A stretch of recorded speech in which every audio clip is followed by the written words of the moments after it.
Bonjour et bienvenue dans la petite météo du Tao. J'espère que vous avez bien dormi. Comme chaque matin, nous nous retrouvons ici pour apprendre à ressentir et à utiliser les énergies de la journée.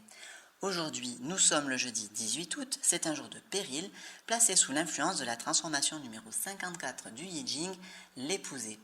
C'est donc le 8e jour d'un cycle de 12 jours où nous allons bosser ensemble sur la transformation du conflit.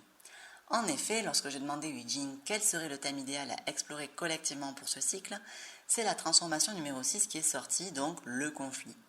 Dans la définition du Yi Jing, le conflit c'est un moment où on se sent dans son bon droit et où on rencontre malgré tout une opposition. Si vous souhaitez en savoir plus sur ce thème, rendez-vous sur Instagram dans le journal du Dao.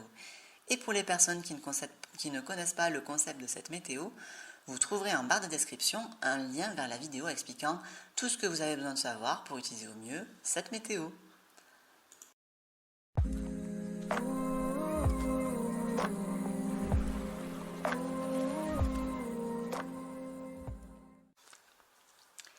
Alors le jour de péril, c'est un jour où on digère tout ce qui a été parcouru. Le basculement est effectué. On est passé d'un ancien schéma à un nouveau schéma, mais on ne le voit pas encore apparaître. On est dans une espèce de flou où les choses se mettent en place vraiment sans qu'on les voit. On n'a plus rien à se raccrocher puisqu'on a lâché l'ancien hier et le nouveau schéma n'est pas encore visible. Donc c'est une journée où on peut se sentir un peu en danger, mal à l'aise, on est clairement en dehors de sa zone de confort. On peut voir quelque chose devant nous qui est inconnu, donc ça redouble le malaise.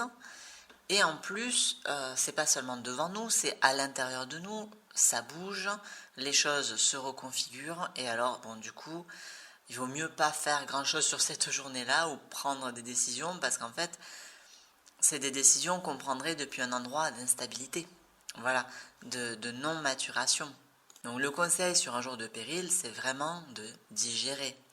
Surtout concernant le projet, si vous avez choisi un projet sur lequel travailler sur ce cycle. Le conseil sur un tel jour, c'est aussi de faire profil bas. D'être vraiment dans une posture de recueillement et de ne pas avoir certaines situations, quoi. Vous sentez que vous êtes un peu limite, vous n'êtes pas sûr d'arriver à faire quelque chose, tout simplement sur un jour de péril, ne le faites pas, quoi. Voilà, c'est plutôt ça l'idée. Alors, d'autant plus placé sous l'influence de la transformation numéro 54, c'est comme si c'était un jour de péril redoublé. C'est-à-dire que la fonction du jour, c'est de se reposer, et vous avez un bonus pour ça, de se reposer et de faire profil bas. En plus, cette journée est influencée par une situation, une transformation qui décrit une situation où il faut aussi faire preuve de beaucoup de tact, de beaucoup d'inclination vis-à-vis de notre entourage. Et pourquoi? Alors, je vous explique. L'épouser, en tant que transformation, c'est une situation où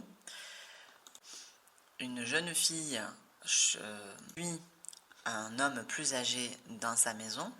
Il y a une inclination personnelle entre les deux, hors mariage.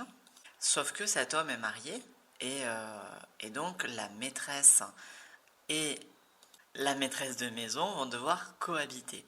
C'est une situation assez courante en Chine, en tout cas pendant quelques siècles. Et normalement, tout se passe bien si cette jeune fille a preuve de réserve. C'est ça aussi, faire profil bas, voilà, faire preuve de réserve, de retenue.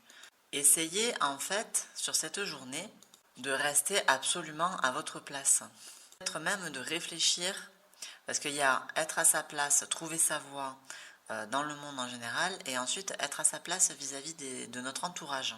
Et comme hier, on avait cette influence la communauté des hommes qui nous poussait comme ça à comprendre quelle catégorie on avait fait dans notre entourage, peut-être dans quelle catégorie on se place nous-mêmes, peut-être découvert quelque chose, on a peut-être réorganisé certaines cases sur la journée de la veille, et bien là, c'est le moment d'apprendre, à mon avis, à rester dans la case qu'on s'est choisie. L'idée, c'est d'être dans l'observation. Vous voyez, vraiment comme si vous pénétriez dans une maison qui n'est pas la vôtre, avec des codes qui ne sont pas les vôtres, pardon. Et clairement, vous n'êtes pas en position de pouvoir. Peut-être que sur cette journée, par rapport à la transformation collective qu'on travaille, donc le conflit, on va réaliser vraiment qu'on n'a pas raison. Qu'il y a des endroits où on était en conflit avec certaines personnes, où en fait, non, notre vision était complètement erronée.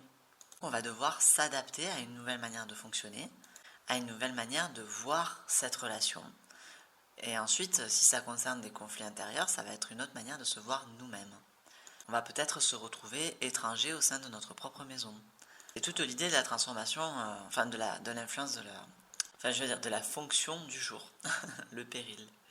L'idée, c'est aussi que même dans les relations où on s'apprécie, où il y a une inclination naturelle entre les êtres, ça peut malgré tout dégénérer à n'importe quel moment en fait. Si chacun des parties ne garde pas sa place. C'est-à-dire que même au sein des catégories, chaque individu a sa place. Et c'est là où je pense que cette transformation complète la transformation de la communauté des hommes qu'on a eue hier. Merci d'avoir regardé cette vidéo jusqu'au bout. Dites-moi dans les commentaires comment vous avez ressenti la journée de la veille et n'hésitez pas à me solliciter pour un tirage de Yi Jing ou pour un accompagnement personnalisé basé sur votre thème en astrologie chinoise. Et puis surtout, prenez le temps de sentir pleinement ce que cette journée vous propose d'unique. À demain!